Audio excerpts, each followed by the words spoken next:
Hey guys, Sean here from the Gardener Center. I have a fantastic perennial plant to talk about this time.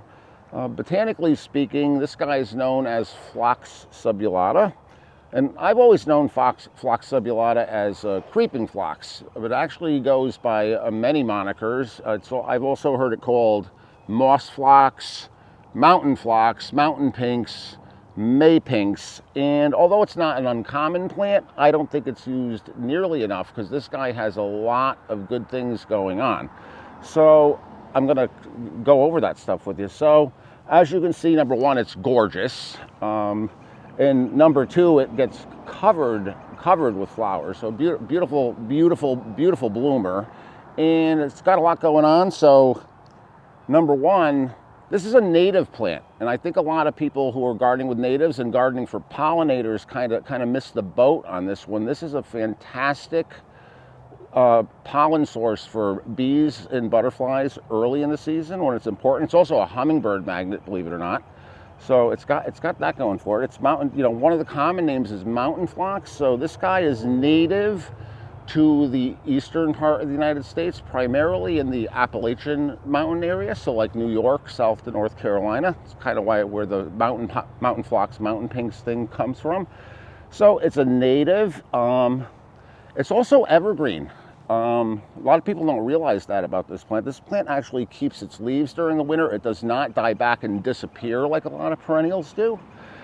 It's also deer, rabbit, and woodchuck resistant. I mean, come on, that's always hard to find plants that the animals aren't going to eat.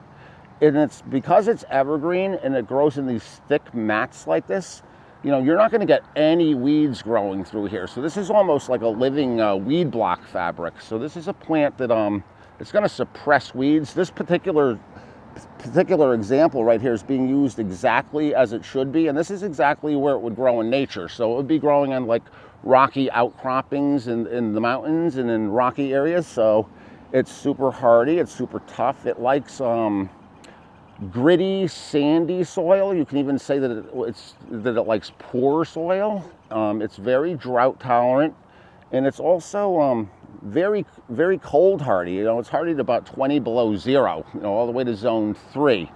So even though it's a common plant, I think there's a lot of places that it could be used that it isn't.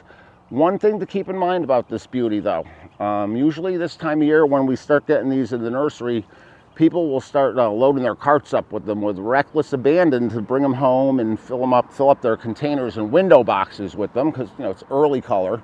And you can certainly do that, but what you really need to keep in mind about the creeping phlox is, although it's breathtaking in bloom, the bloom is somewhat fleeting. So it's going to start blooming in mid-April, and depending on the weather and how quickly it warms up, it's usually going to go right through Memorial Day or so.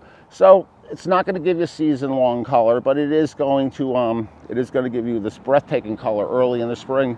And then, of course, like I said, it's going to give you nice evergreen foliage and perform as a living weed block the rest of the year. So guys, if you haven't tried Creeping Phlox, get some. And if you have some already, get some more because it comes in 6 different colors. This particular one is known as emerald blue, but you'll also find them in white and pink and red shades. So guys, as always, thanks for watching.